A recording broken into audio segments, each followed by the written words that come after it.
Na mtazamaji wangu, natumai mzima na buheri wa afya popote pale ulipo. Kwa mara nyingine karibu tena katika YouTube channel yetu. Na mtazamaji wangu, maandamano mazito hivi sasa nazidi kuratibiwa na vijana Gen Z katika Jamhuri ya Tanzania, hatua inayoonekana kuwa ni pigo kubwa kwa Rais Mama Samia Suluhu Hassan. Mtazamaji wangu, itaweza kuwa vema iwapo utaweza kuchukua sekunde yako moja kwa hapo kubonyeza maneno yaliyoandikwa subscribe chini ya video hii. Pia ni vema iwapo utaweza kulike na kushare video zetu ili YouTube moja kwa moja ziweze kusuggest video hii kwa wale wote wanaozidi kufuatilia siasa za Jamhuri ya Tanzania. Naam, mtazamaji wangu, vijana Gen Z wameweza kuandaa maandamano rasmi tarehe 9 mwezi wa 12 mwaka 2025, hatua ambayo inaonekana kuwa ni pigo kubwa kwa serikali ya awamu ya 7. Hawakutarajia maandamano mengine yaweze kufanyika katika Jamhuri ya Tanzania, hatua ambayo inazidi kulemaza uongozi wa serikali ya awamu ya 7 kufanikisha malengo ambayo walikuwa wameweza kuyaratibu kuyafanya. Ila mtazamaji wangu, vijana Gen Z kuna mapendekezo ambayo wameweza kuyatoa ili maandamano hayo yasiweze kufanyika. Kwanza kabisa, vijana Gen Z wanazidi kulilia haki kwa maelfu ya waandamanaji wa vijana Gen Z walioweza kuaga dunia kipindi na wakati ambapo maandamano ya vijana Gen Z yaliweza kuzuka kwa ajili ya kupinga na kukosoa serikali ya awamu ya 6 kwa mara nyingine kutorejea Ikulu ama madarakani kuongoza serikali ya awamu ya 7. Vile vile vijana Gen Z wanazidi kuomba haki sawia. Miili ya vijana Gen Z walioweza kuaga dunia, miili yao iweze kurejeshwa kwa jamaa na familia ili waweze kufanya ibada.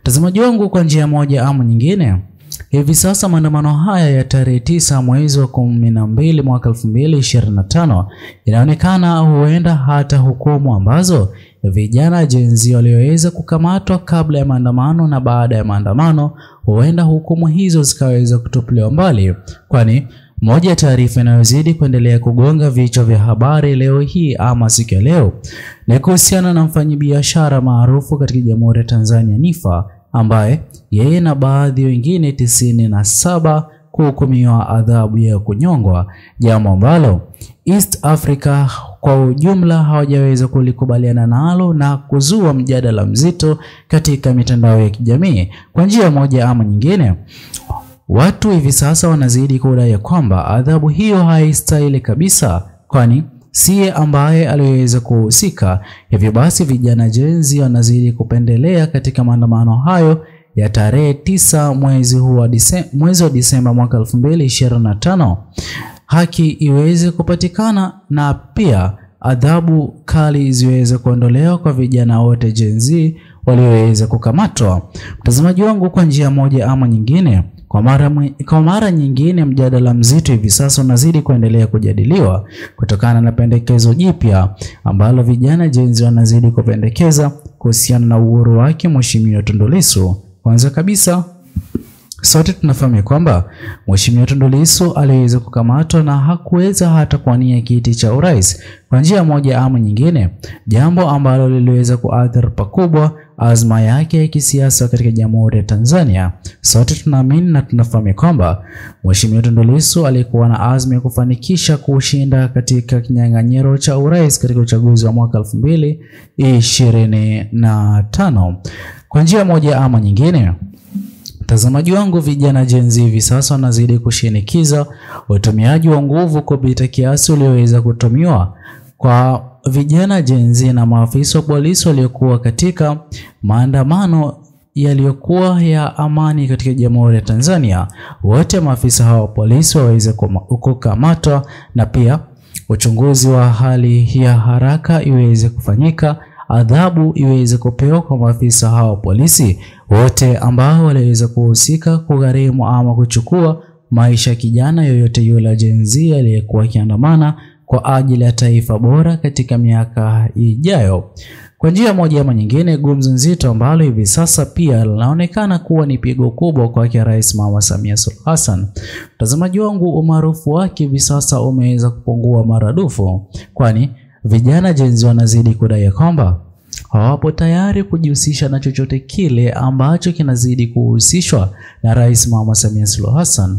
Mtazamaji wangu, sote tunafahamu ni kwa nini ambapo Rais Mama Samia Suluhu Hassan ataweza kupitia changamoto kama hizi. Kwanza kabisa, Watanzania wengi hawajaweza kufurahishwa na swala la utumiaji wa nguvu kupita kiasi waliloweza kulishuhudia kuanzia tarehe 29 mwezi wa 10 mwaka 2025 hadi tarehe 3 mwezi wa 10 mwaka 2025, kwani wanadai ya kwamba maafisa wa polisi waliweza kupewa orders ambazo lazima ziliweza kutoka katika kiongozi mkuu aliyekuwa katika serikali ya awamu ya 6, jambo ambalo linazidi kusababisha Watanzania wengi kuamini kwamba kwa njia moja ama nyingine Rais Mama Samia Suluhu Hassan ameweza kuhusika. Hivyo basi vijana Gen Z hawapo tayari kuachia yale yote ya kikatili yameweza kufanywa dhidi yao, bali wapo tayari katika maandamano hayo ambayo yameweza kuratibiwa tarehe 9 mwezi wa 12 mwaka 2025. Kwa mara nyingine katika Jamhuri ya Tanzania, maandamano mazito yaweze kushuhudiwa na yaweze kuwa ya kihistoria kubwa.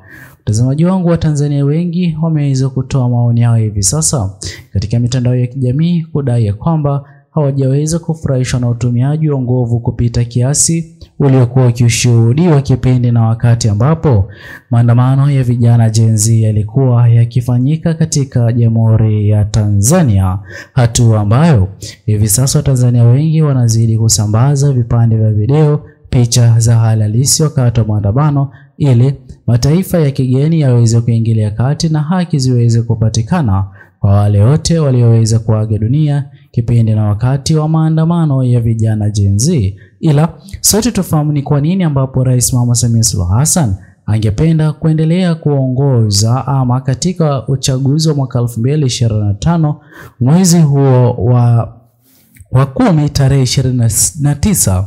Sote tunafahamu jinsi ambavyo historia katika Jamhuri ya Tanzania iliweza kuwa kwamba uongozi aliokuwa nao Rais Mama Samia Suluhu Hassan miaka iliyoweza kupita kuanzia kifo chake John Pombe Magufuli, uongozi ule haukuweza kuwa uongozi wake halali, bali aliweza kuchukua nafasi ya Rais Magufuli aliyeweza kuaga dunia.